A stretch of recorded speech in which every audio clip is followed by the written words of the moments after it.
Hello guys welcome to my channel and इस video में guys बताऊंगा कि आप अपने जो इनकम सर्टिफिकेट को कैसे अप्लाई कर सकते हो। अप्लाई करने के लिए गाइस सिंपल तरीके से मैं कुछ डिटेल आपको दिखा दे रहा हूं कि आपको इस तरह अपने डॉक्यूमेंट को कुछ स्कैन करके रख लेना है।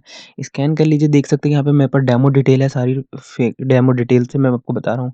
और देख सकते हैं यहाँ पे एक सेल्फ डिक्लेरेशन है मेरे पास, जो कि मैं इस वीडियो में बाद में बताऊंगा। तो कैसे अप्लाई करना है इस वीडियो में जल्दी जल्दी मैं बताऊंगा। और गाइस कोई भी बिना किसी वेस्ट नहीं करूंगा टाइम।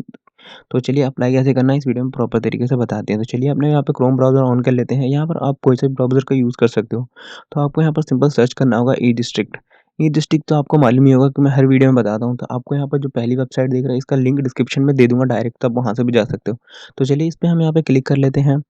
क्लिक करने के बाद आपको जहाँ पे कोविड-19 का इसे हम कट कर देते हैं। कट करने के बाद देख सकते हैं यहाँ पे 2 एक मेरे पे ऑलरेडी रजिस्टर्ड हूँ, तो मैं यहाँ पे नीचे वाले ऑप्शन पे जाऊँगा।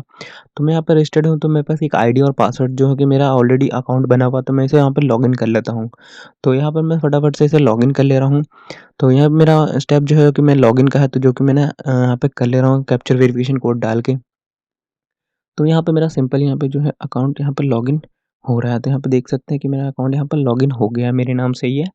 तो मेरा यहाँ पे फर्स्ट नेम यहाँ पर दिख रहा है, बाकी डिटेल को आपको मैंने हाइड कर दिया है।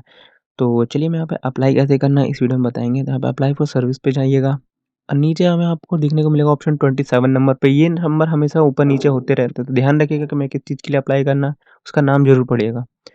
तो अप्लाई पे क्लिक करने के बाद यहाँ पर हमें यहाँ पर सिंपल यहाँ पर कंटिन्यू पे क्लिक कर देना है। तो चलिए हम यहाँ पे कंटिन्यू पे क्लिक कर देते हैं।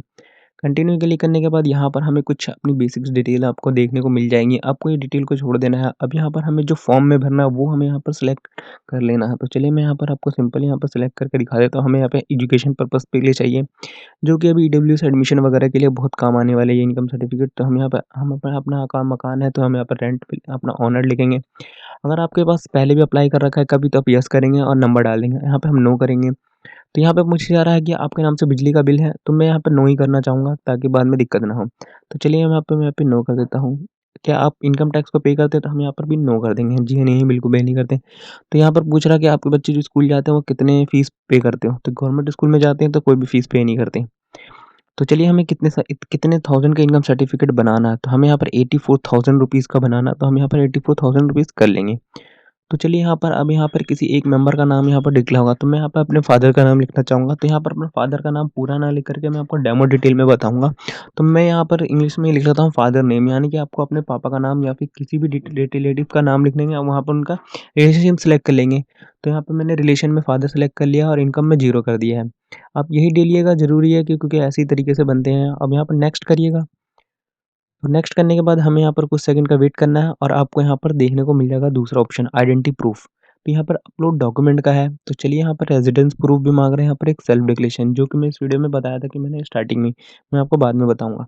और ये इन दोनों के बारे में भी मैं बताऊंगा, इन सेल्फ ऑप्शनल 1 और ऑप्शनल 2। तो यहाँ पे चलिए पहले हम अपनी आईडी प्रूफ आइडेंटिटी प्रूफ का अपलोड कर देते हैं। आइडेंटिटी प्रूफ में हम यहाँ पर आधार कार्ड को भी अपलोड कर सकते हैं। तो चलिए मैंने यहाँ पर आधार कार्ड यहाँ पर सिलेक्ट कर लिया है और यहाँ पर हम देख सकते हैं कि मेरा ऑलरेडी यहाँ पर आधार कार्ड अपलोड है। तो मैं यहाँ पे no continue with existing document, तो यहाँ पे मेरा अपलोड हो गया। अब यहाँ पे मैं पहले आपको सेल्फ डिक्लेरेशन के बारे में बता दूँ, तो यहाँ पर मैं फटाफट कर लेता हूँ। यहाँ पे देख सकते हैं जनरेट सेल्फ डिक्लेरेशन। तो ये रहा मेरा सेल्फ डिक्लेरेशन फॉर्म। तो यहाँ पर आपको प्रिंट आउट निकाल के यहाँ पर सिग्नेचर कर लेना है। सिग्नेचर करने के बाद देख सकते हैं कि मैंने यहाँ पर ऑलरेडी यहाँ पर सेल्फ लिख के यहाँ पर सेव कर लिया है। तो मैं इसे यहाँ से कट कर देता हूँ। कट करने के बाद आपको यहाँ पर एक एप्लीकेशन का नंबर देखने को मिलेगा टेम्परेरी, इस नंबर को कर लेना है कॉपी एंड इसे कट कर लेना है और यहाँ पर हमें सेल्फ लिखना है। और देख सकते हैं यहाँ पे हमें सेल्फ लिखना है, डिपार्टमेंट नेम में सेल्फ, और यहाँ पे हमें पेस्ट कर देना वो नंबर को और फिर फाइल को अपलोड कर देनी है। अपलोड करने के बाद यहाँ पर टेक बॉक्स पे क्लिक कर देना, चेक बॉक्स पे, एंड यहाँ पे अपलोड कर देना है। तो हमारा सिंपल यहाँ पर अपलोड हो गया है। अब हम यहाँ पे हम एक रेजिडेंस प्रूफ भी अपलोड करेंगे। तो चलिए हम पहले यहाँ पर रेजिडेंस प्रूफ ही अपलोड कर देते हैं। पहले अपलोड पे जाएँगे और यहाँ पर सेल्फ डिक्लेरेशन में हम यहाँ पर आधार कार्ड मतलब रेज़िडेंस में आधार कार्ड को अपलोड कर देते हैं, तो कंटिन्यू कर लेंगे। तो यहाँ पर हमारा सिंपल है, यहाँ पे कंटिन्यू विद एक्जिस्टिंग डॉक्यूमेंट। तो देख सकते हैं डॉक्यूमेंट मॉडिफाइड अपलोड सक्सेसफुल हो गया है। ओके करेंगे। अब वापस हम यहाँ पे नीचे आएँगे। नीचे आने से पहले ऑप्शनल डॉक्यूमेंट अभी हम अपलोड नहीं करेंगे, बाद में अपलोड करेंगे। तो हम यहाँ पे पहले नेक्स्ट करेंगे। नेक्स्ट करने के बाद हमें यहाँ पर अपलोड का ऑप्शन दिखेगा फ़ोटो। तो हम यहाँ पर एक डेमो फ़ोटो अपलोड करने वाले हैं। मैं अपनी खुद की अपलोड नहीं करने वाला हूँ, आपको सिर्फ एजुकेशन पर्पज़ पे बता रहा हूँ। तो मैं यहाँ पर ओपन कर लेता हूँ, यहाँ पे अपलोड करना है, ओके करना है। तो देख सकते हैं कि हमारे यहाँ पे एक पासपोर्ट साइज़ फ़ोटो आप अपनी लगाइएगा जब आप अपनी अप्लाई करेंगे। तो चलिए हम यहाँ पे नीचे आ जाएँगे। अब हमें ऑप्शनल 1 और ऑप्शनल 2 के बारे में बताऊँगा। तो यहाँ पे एडिट पे जाना है। एडिट पे जाने के बाद आपको यहाँ पर अपनी बैंक की किताब अपलोड करनी होगी जो कि फ्रंट पेज होगा। तो चलिए मैं यहाँ पर देख सकते हैं मैं यहाँ पे कुछ नेट स्लो चल रहा है तो यहाँ पे लोड लेने लग गया है। तो हम 1 सेकंड या 2 सेकंड का वेट करेंगे, हमारा आ गया है। अब यहाँ पर हमें यहाँ पर अदर सेलेक्ट होगा। अब हमें यहाँ पे लिखना है क्या चीज़ हम अपलोड कर रहे हैं। तो हमें डॉक्यूमेंट डिटेल में हम यहाँ पे लिख देते हैं बैंक पासबुक। हमारी जो बैंक की पासबुक है हम वो अपलोड कर रहे हैं। अब यहाँ पर हमें अदर सेलेक्ट करना है और फिर अदर डिपार्टमेंट नेम। तो यहाँ पर हमें फिर बैंक के नाम पूछ रहा है यानी कि बैंक नेम यानी कि हमारा जिस भी बैंक में खाता है उस बैंक का नाम हमें पूछ रहा है। तो हम यहाँ पर हम सारी डेमो डिटेल भर रहे हैं। तो हम यहाँ पर डेमो डिटेल में 0 डाल देते हैं। फिर हम देख सकते हैं कि हमारे पास डेमो एक पासबुक है, तो हम इसे ओपन कर लेते हैं। मैं आपको दिखा दे रहा हूँ, ये मेरी पासबुक है, डेमो वाली। अब यहाँ पर हमें चेक बॉक्स पे क्लिक करना है एंड अपलोड कर देना है। आपको ध्यान रखना है कि आपको 100 केबी के अंदर-अंदर ही अपलोड करनी है सारी चीज़ें। तो मैंने ये चीज़ मैंने बताई नहीं आपको लेकिन मैं बता दे रहा हूँ। आपको 100 केबी के अंदर ही अपलोड करना होगा। तो आप इसे जेपीजी और पीडीएफ दोनों में ही अपलोड कर सकते हैं मैक्सिमम 100 केबी के अंदर। मैक्सिमम 100 होना चाहिए, मिनिमम आप 10 भी रख सकते हो। देख सकते हैं कि हमारे यहाँ पे पासबुक अपलोड हो गया है। अब हमें यहाँ पर बैंक की स्टेटमेंट भी अपलोड करनी होगी जो कि 6 महीने की होनी चाहिए। तो मान ली चलिए हम यहाँ पे 6 महीने की स्टेटमेंट भी अपलोड कर देते हैं। तो अब हम यहाँ पे लिख देते हैं स्टेटमेंट क्योंकि हम अभी स्टेटमेंट अपलोड कर रहे हैं तो हम ज़ाहिर-सी बात है हम स्टेटमेंट लिखेंगे। अब यहाँ पे अदर सेलेक्ट करेंगे और फिर बैंक का नेम पूछ रहा है तो हम यहाँ पे बैंक नेम डाल देंगे। अब यहाँ पर हमने वापस अकाउंट नंबर डालना है डॉक्यूमेंट नंबर में। तो चलिए यहाँ पर चूज़ फाइल क्लिक करेंगे। हमारे पास 6 महीने की स्टेटमेंट नहीं है तो मान लीजिए मैं इसका नेम चेंज कर देता हूँ। यहाँ पे लिख देता हूँ स्टेटमेंट। आपको मैं डेमो डिटेल में बता रहा हूँ बट आप रियल अकाउंट मतलब अच्छे तरीके से करिएगा अप्लाई। तो ये हो गया हमारी स्टेटमेंट। हम यहाँ पे से डेमो पे क्लिक करते हैं एंड यहाँ पे अपलोड कर देते हैं। तो यहाँ पर हमारा डॉक्यूमेंट सक्सेसफुल अपलोड हो गया है। तो अब हम यहाँ पे कंटिन्यू टू नेक्स्ट करेंगे। वापस नीचे आएँगे, एक कंटिन्यू टू फाइनल सबमिट।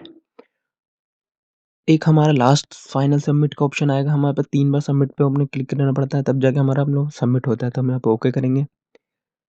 तो देख सकते हैं कि हमारा पे ओटीपी जो हमने जिस भी एप्लीकेशन पे हमने हमारा जो भी मोबाइल नंबर रजिस्टर्ड होगा या ईमेल आईडी रजिस्टर्ड होगी, हमारे उस पे एक ओटीपी वेरिफिकेशन कोड चला जाएगा। तो चलिए मैं यहाँ पर मेरे अपने यहाँ पर सबमिट नहीं करूँगा लेकिन ओटीपी मेरे पास आ गया है। तो मैं यहाँ पर एक 00 डाल देता हूँ और सबमिट कर दूँगा आपके लिए, इतना तो कर सकता हूँ। तो देख सकते हैं कि यहाँ पर हमारा सबमिट सक्सेसफुल हो जाता है। हमें यहाँ पे एक रिसिप्ट नज़र आ जाती है। रिसिप्ट कैसे नज़र आएगी मैं आपको दिखा दे रहा हूँ। तो चलिए मैं रिसिप्ट दिखाऊँगा कि आपको रिसिप्ट कैसे देखने को मिलेगी। तो एप्लीकेशन स्टेटस पे जा रहा हूँ मैं आपको दिखाने के लिए। तो यहाँ पर हमें सिंपल क्लिक कर लेना है एंड यहाँ पर देख सकते हैं कि मैंने एक सॉरी बर्थ ऑर्डर बनाया था। तो ऑर्डर सर्टिफ़िकेट करा था मैंने। तो आपको मैं यहाँ पर देख सकते हैं कि मैं एक्नॉलेजमेंट स्लिप कैसी होगी।